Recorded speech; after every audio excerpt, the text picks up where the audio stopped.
नमस्कार दोस्तों, कैसे हो आप लोग। उम्मीद है बहुत अच्छे होंगे। और मैं और लेके आया हूँ आपके लिए एक और क्लास जिसमें होंगे दोस्तों लगभग 25 क्वेश्चन। और ये जो 25 क्वेश्चन होने वाले हैं वो आपके लिए इंपॉर्टेंट होने वाले हैं आज की क्लास के। क्या दोस्तों, इंपॉर्टेंट होने वाले हैं 25 क्वेश्चन।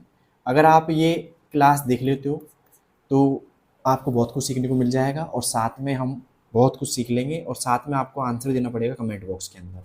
पहला सवाल है दोस्तों, कंप्यूटर की स्पीड को किस में मापा जाता है। कंप्यूटर की स्पीड को किस में मापा जाता है भाई। मीटर में, या मेरा MHz या GHz में, बाइट में या जूल में। बताइए दोस्तों, कंप्यूटर की स्पीड को जो मापा जाता है दोस्तों वो मापा जाता है MHz या GHz में। ठीक है, तो बी ऑप्शन यहाँ पे आ जाएगा। ओके, अब चलते हैं दोस्तों अगले क्वेश्चन की ओर। उम्मीद है पहला क्वेश्चन आपका सही होगा भाई। दूसरा क्वेश्चन क्या है, ध्यान से देखिएगा।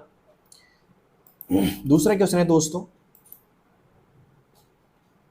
ठीक है, फर्स्ट कंप्यूटर मतलब एक तरीके से पहली पीढ़ी के कंप्यूटर में क्या प्रयोग हुआ।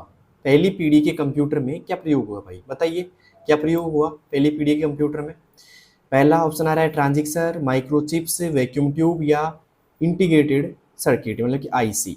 बताइए दोस्तों किसका प्रयोग हुआ पहली पीढ़ी के कंप्यूटर्स में।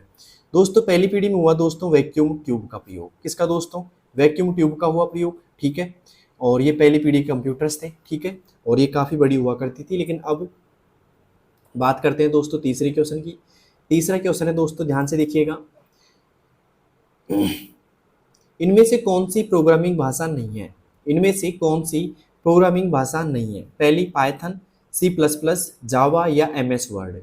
बताइए दोस्तों कौन सी इसमें प्रोग्रामिंग भाषा नहीं है।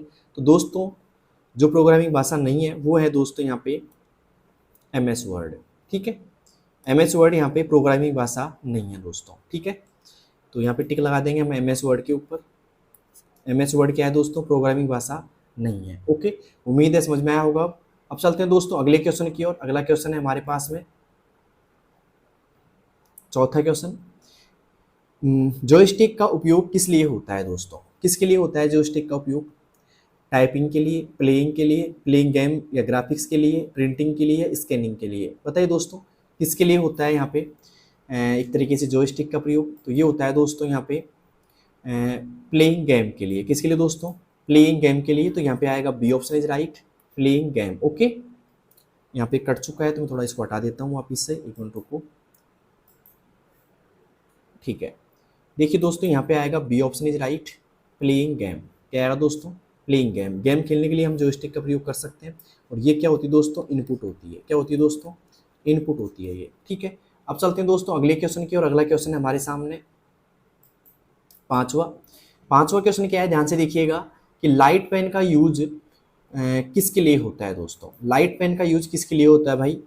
To scan document, to draw picture on screen, to print या टू टाइप। बताइए दोस्तों किसके लिए होता है लाइट पेन का यूज। दोस्तों लाइट पेन का जो यूज होता है वो होता है दोस्तों ड्रॉ पिक्चर के लिए। पिक्चर बनाने के लिए लाइट पेन का यूज कर सकते हैं हम। तो यहाँ पे आएगा बी ऑप्शन इज राइट। अब चलते हैं दोस्तों अगले क्वेश्चन की। और अगला क्वेश्चन हमारे पास में छठा है दोस्तों, hard disk is a type of. Hard disk किस प्रकार की मेमोरी है। बताइए दोस्तों किस प्रकार की मेमोरी है। प्राइमरी है, सेकेंडरी स्टोरेज है, कैश मेमोरी है या वर्चुअल मेमोरी है। बताइए दोस्तों हार्ड डिस्क किस टाइप की मेमोरी है। अगर आपको आता है जल्दी से बताइएगा। ये होती है दोस्तों सेकेंडरी मेमोरी। कौन सी होती है दोस्तों, सेकेंडरी मेमोरी होती है। तो ऑप्शन आएगा यहाँ पे B option is right, secondary memory. Okay, या सेकेंडरी स्टोरेज आप बोल सकते हो इसको। अब चलते हैं दोस्तों अगले क्वेश्चन की। और अगला क्वेश्चन है हमारे पास में सातवां क्वेश्चन है दोस्तों, cache memory is located which one. मतलब कैश मेमोरी किसके मध्य काम स्थित होती है एक तरीके से। CPU और रैम के मध्य, रैम और हार्ड डिस्क, माउस और कीबोर्ड या इनपुट और आउटपुट। बताइए दोस्तों कैश मेमोरी कहाँ स्थित होती है। तो वो होती है दोस्तों CPU और रैम के मध्य। CPU और रैम के मध्य क्या होती है दोस्तों, कैश मेमोरी होती है। और ये क्या होती है एक तरीके से तेज मेमोरी होती है दोस्तों। कैश मेमोरी क्या होती है दोस्तों, तेज मेमोरी होती है। ठीक है, ये काम को फास्ट करती है। ओके, अब चलते हैं दोस्तों अगले सवाल की। और अगला सवाल हमारे सामने आठवां। तो 7 क्वेश्चन आपको समझ में आ गए होंगे दोस्तों, किस किस को क्लास पसंद आ रही है। अब चलते हैं 8वें क्वेश्चन की ओर। 8वां क्वेश्चन है दोस्तों, ध्यान से देखिएगा कि लिनिक्स क्या है भाई।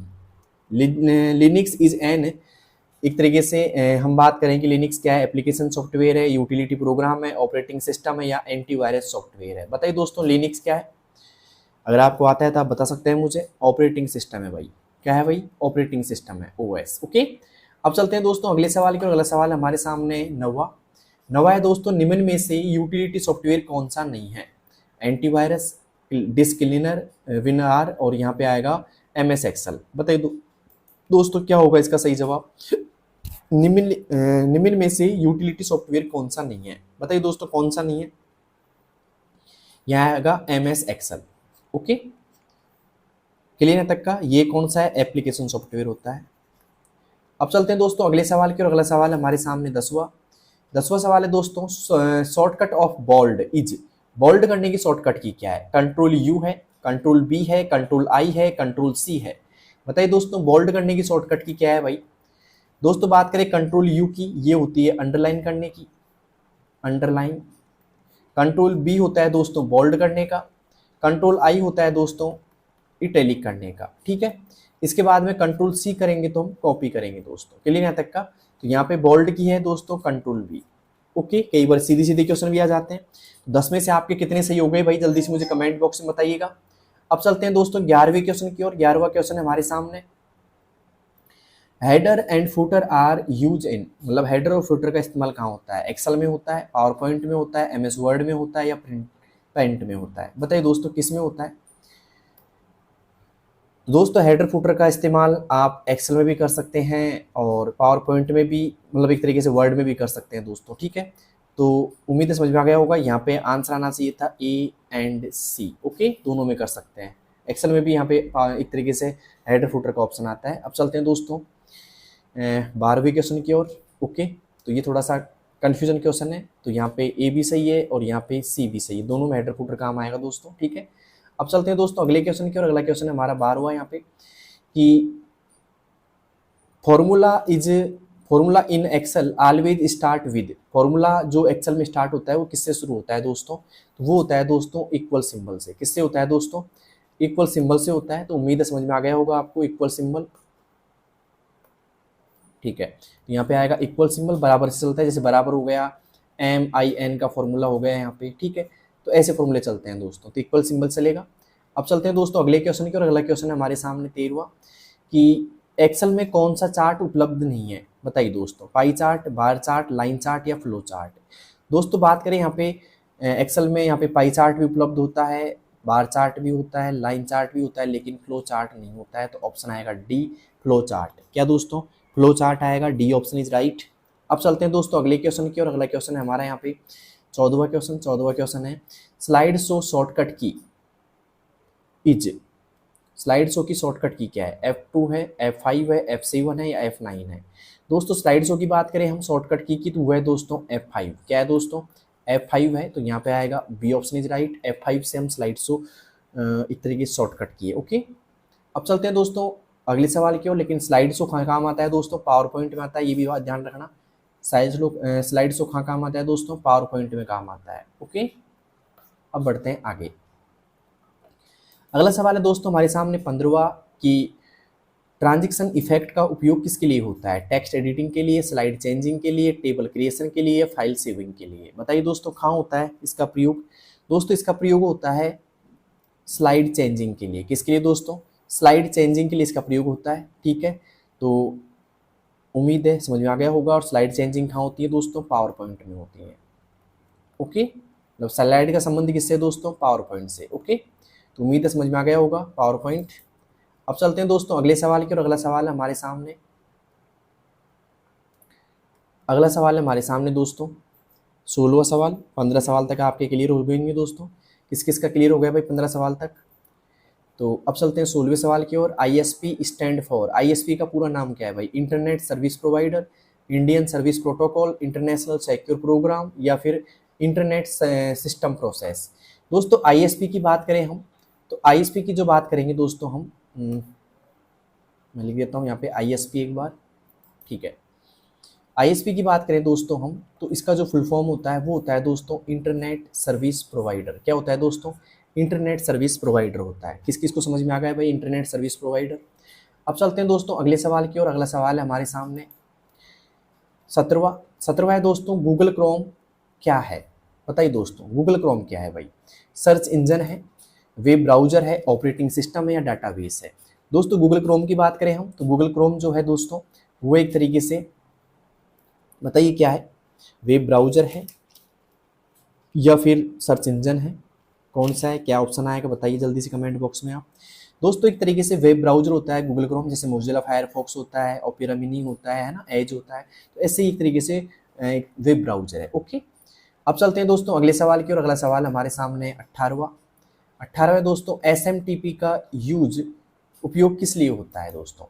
एसएमटीपी का उपयोग किस लिए होता है। एसएमटीपी की फुल फॉर्म की बात करें दोस्तों तो इसका फुल फॉर्म है सिंपल मेल ट्रांसफर, है ना, सिंपल मेल ट्रांसफर प्रोटोकॉल। क्या है दोस्तों, सिंपल मेल ट्रांसफर प्रोटोकॉल इसकी फुल फॉर्म है। और बात करें दोस्तों इसका जो उपयोग होता है वो होता है दोस्तों मेल्स भेजने में, मतलब सेंडिंग में उपयोग होता है, सेंडिंग मेल में। ठीक है, तो यहाँ पे आएगा सेंडिंग मेल। ओके, क्या आएगा दोस्तों, सेंडिंग मेल आएगा यहाँ पे। तो उम्मीद है समझ में आ जाएगा आपको, सेंडिंग मेल यहाँ पे, B option is right, sending mail. Okay, किस किस को समझ में आ गया है भाई, मेल सेंड करने के लिए काम आता है ये। अब चलते हैं दोस्तों 19वें सवाल की और 19वां सवाल है हमारे सामने। In email CC means, CC का मतलब क्या होता है ईमेल में भाई, कार्बन कॉपी होता है, करेक्ट कॉपी होता है, करंट कॉन्टेंट होता है या कॉन्टैक्ट होता है या फिर क्लोज कॉन्टैक्ट होता है। बताइए दोस्तों क्या होता है सीसी का मतलब। सीसी और एक होती है दोस्तों बीसीसी। सीसी का मतलब होता है कार्बन कॉपी, क्या होता है दोस्तों, कार्बन कॉपी होता है। और बीसीसी का बात करें हम तो ये होता है blind, BLIND, blind carbon copy. क्या होता है दोस्तों, ब्लाइंड कार्बन कॉपी होता है, कार्बन कॉपी। ओके, तो उम्मीद है समझ में आ जाएगा आपको, ब्लाइंड कार्बन कॉपी। ओके, अब चलते हैं दोस्तों अगले सवाल की ओर। तो यहाँ पे इस सवाल का जवाब क्या है, सीसी का मतलब कार्बन कॉपी होता है दोस्तों। क्या होता है दोस्तों, कार्बन कॉपी होता है सीसी का मतलब। ठीक है, तो उम्मीद है आपको समझ में आ जाएगा सब कुछ, सीसी का मतलब क्या है, कार्बन कॉपी है। अब चलते हैं दोस्तों अगले सवाल की ओर। अगला सवाल हमारे पास में 20वां क्या है दोस्तों, ब्लूटूथ वर्क इन, मतलब ब्लूटूथ की रेंज क्या है एक तरीके से, क्या किस रेंज में काम करता है एक तरीके से ये पूछ रहा है। तो 110 मीटर की रेंज में करता है भाई, या फिर 100 से 200 मीटर की में, 1 से 2 किलोमीटर की में, अनलिमिटेड करता है। तो दोस्तों ब्लूटूथ जो करता है 1 से 10 मीटर की रेंज में करता है एक तरीके से। ठीक है, तो यहाँ पे आएगा ए ऑप्शन इज राइट, 1 से 10 मीटर की रेंज में काम करता है। ठीक है, ब्लूटूथ से आपने क्या काम करता है, ये काम क्या करता है, वर्क क्या करता है ब्लूटूथ भाई, तो ये वर्क करता है एक तरीके से फाइल सेंड और रिसीव के काम आता है, मतलब रिसीव कर सकते हो और सेंड कर सकते हो फाइल इसके द्वारा। ठीक है, तो 20 में से आपके कितने सही हो चुके हैं भाई क्लास में, इस क्लास में आज की में 20 में से आपके कितने सही हो चुके हैं वो मुझे कमेंट बॉक्स में बताइए। 20/20 स्कोर किसका आ रहा है भाई आज की क्लास से। ठीक है, अब चलते हैं दोस्तों 21वें सवाल की और 21वां सवाल है हमारा आज का कि वैन स्टैंड फॉर, या वैन का पूरा नाम क्या है, wide area network, web access network, wireless access node या वर्ल्ड एप्लीकेशन नेटवर्क। बताइए दोस्तों वैन का पूरा नाम क्या है। तो वैन का पूरा नाम है दोस्तों, मैं बात करूँ यहाँ पे वैन के पूरे नाम की, तो इसका पूरा नाम है दोस्तों wide area network, wide area network. तो A option is right, wide area network. अब चलते हैं दोस्तों अगले सवाल की और अगला सवाल है हमारे सामने 22वां सवाल है दोस्तों, BIOS का पूरा नाम क्या है। बताइए दोस्तों क्या है पूरा नाम BIOS का, अगर आपको आता है तो आप बता सकते हैं मुझे। तो इसका पूरा नाम है दोस्तों basic input output system, A option is right. ठीक है, तो उम्मीद है आपको समझ में आ गया होगा। और ये पाई खा जाती है दोस्तों, मतलब खा पाई जाती है, बायोस खा स्थिर होती है, तो ये होती है दोस्तों मदरबोर्ड के रोम चिप में पाई जाती है दोस्तों, कहाँ पाई जाती है, मदरबोर्ड के रोम चिप में पाई जाती है। अब चलते हैं दोस्तों 23वें सवाल की और 23वां सवाल हमारे सामने, OCR का पूरा नाम क्या है। OCR का पूरा नाम क्या है, optical character recognition, original code reader, online character resource या आउटपुट करेक्टर रीडर। बताइए दोस्तों OCR का पूरा नाम क्या है, अगर आपको आता है तो आप मुझे बता सकते हैं। दोस्तों OCR का पूरा नाम है यहाँ पे ऑप्टिकल करेक्टर रिकॉग्निशन, तो यहाँ पे आएगा ए ऑप्शन इज राइट। ठीक है, अब चलते हैं दोस्तों अगले सवाल की और अगला सवाल हमारे सामने 24वां क्या है, ध्यान से देखिएगा। GSM का पूरा नाम क्या है भाई, GSM का पूरा नाम क्या है। तो बताइए दोस्तों क्या है जीएसएम का पूरा नाम, अगर आपको आता है तो। पहला option global system for mobile communication, general service for messaging, global service for module, और यहाँ पे आएगा जनरल सिस्टम मोबाइल। बताइए दोस्तों क्या है इसका पूरा नाम, अगर आपको आ रहा है तो बताइए कमेंट बॉक्स में इसका जवाब सही से। दोस्तों इसका जो पूरा नाम है वो है दोस्तों global system for mobile communication. A option is right, global system for mobile communication. अब चलते हैं दोस्तों आज के अंतिम सवाल की ओर। आज का अंतिम सवाल है दोस्तों यहाँ पे 25वां, HTML स्टैंड फॉर। HTML का पूरा नाम क्या है भाई? Hyper text markup language, high transfer markup language, hyper tool markup language, या हाइपर टेक्स्ट मैनेजिंग लैंग्वेज। बताइए दोस्तों इसका पूरा नाम क्या है। दोस्तों HTML का जो पूरा नाम है वह दोस्तों hyper text markup language. Okay, उम्मीद है समझ में आ गया होगा आपको। और मुझे बताइए 25/25 स्कोर किसका हो गया भाई? 25 में से 25 किसके सही है, मुझे कमेंट बॉक्स में बताना। आज की क्लास कैसी लगी आपकी? थोड़ा मैंने जल्दी कराया, मतलब एक तरीके से। तो क्लास कैसी लगी मुझे कमेंट बॉक्स में बताओगे आप। और मिलते हैं दोस्तों नेक्स्ट वीडियो में, तब तक के लिए लगे रहो आप तैयारी में, ठीक है। और आप मेरी पूरी प्लेलिस्ट देखो, एक वीडियो देखने से पार नहीं पड़ेगी, तो कंप्लीट प्लेलिस्ट देखो दोस्तों और तैयारी स्टार्ट कर दीजिए अच्छे से, ठीक है। और हाँ, मोर अपडेट के लिए आप सब्सक्राइब कर लो चैनल को, शेयर करो सभी दोस्तों के पास में। और हाँ, टेलीग्राम चैनल ज्वाइन करना ना भूलिएगा, दौसा कंप्यूटर वाला के नाम से, ठीक है। लिंक मिल जाएगा आपको कमेंट बॉक्स के अंदर। और मिलते हैं दोस्तों अगली वीडियो में, तब तक के लिए बेस्ट ऑफ लक। धन्यवाद दोस्तों, ठीक है।